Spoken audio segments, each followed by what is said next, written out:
Eu gostaria de, em resumo, dizer que as duas emendas que faço são supressivas, excluindo das penalidades que se atribui por esse projeto de lei os servidores públicos do município de Maringá. Essas duas emendas que eu apresentei, nobres vereadores, elas buscam corrigir uma distorção que eu identifiquei no projeto, pois as medidas propostas em relação ao servidor público do município de Maringá, visando multa, etc., são inócuas. Por quê? Tudo já está previsto, todas as penalidades previstas em detalhes no Estatuto dos Funcionários Públicos de Maringá, que é a Lei Complementar 239/98, aprovada aqui nesta Casa. Por mais boa intenção, e é evidente que há dos nobres vereadores com este projeto de lei, ele induz a dupla criminalização dos servidores públicos que já se encontram, diga-se de passagem, bastante criminalizados nesse país. E a criminalização se dá porque leva a população a olhar o conjunto dos servidores públicos, prezado doutor Manuel, um exemplo de servidor público que está lá na frente, atendendo, atuando.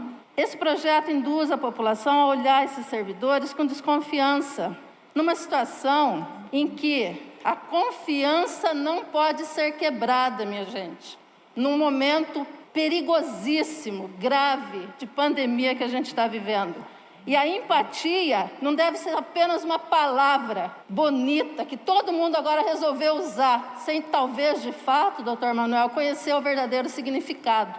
Todos os procedimentos da saúde e a política pública, é o sistema nacional, estadual e municipal mais avançado de política que nós temos de serviço público no Brasil e no mundo. Todos os procedimentos seguem já rigorosos protocolos. Todas as penalidades que o servidor pode sofrer já estão previstas no Estatuto, prezado Rafael, inclusive multas.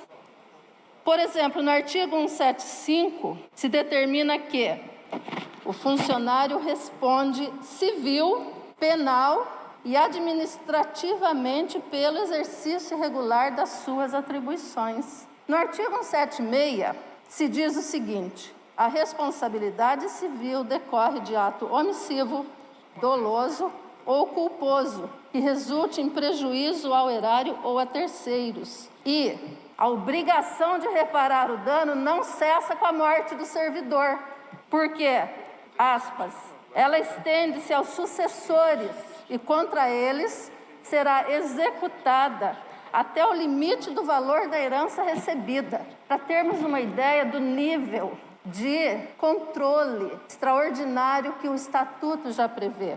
No artigo 177, e vou finalizando a minha defesa, a responsabilidade penal, prezado delegado, abrange os crimes e as contravenções imputados ao funcionário nesta qualidade. Em detalhamento, ela aparece, quais são esses crimes todos lá no Estatuto. A responsabilidade administrativa resulta de ato omissivo ou comissivo, praticado no desempenho do cargo, o que está inscrito no artigo 178 do Estatuto do Servidor Público de Maringá. E, para finalizar, no artigo 179, aparecem as sanções civis na sua sequência toda. As civis, penais e administrativas, elas poderão, inclusive, cumular-se. Um mesmo servidor, diante de ato que vai ser questionado, ele pode responder civilmente, penalmente, administrativamente e, dependendo da gravidade, entre as penalidades disciplinares, o servidor pode ser destituído do seu cargo, como é o caso agora nesse processo de fura-fila. Não há fura-fila que não tenha envolvimento de servidor público, porque quem aplica a vacina é o servidor público. É evidente que aquele que é o beneficiário tem que responder sim, eu concordo. Não há uma penalização clara para ele, porque nós estamos vivenciando esse momento novo. Mas, ao servidor público, eu estou, então, clamando aos senhores que a gente retire desta lei. Por isso, os meus dois projetos supressivos. E eu vou dizer uma coisa, nobres vereadores: não há espaço para demagogia no trato dessa questão. Não há espaço para fazer coisas e jogar para a torcida. E aqui, para finalizar, eu gostaria de dizer aos servidores públicos e da saúde que eu reafirmo o meu compromisso e a minha confiança na qualidade do trabalho público. E eu peço de Vossas Excelências o voto para corrigir essa distorção e solicito que a gente, daqui para frente, observemos de forma plena o que consta no Estatuto do Servidor. Muito obrigada.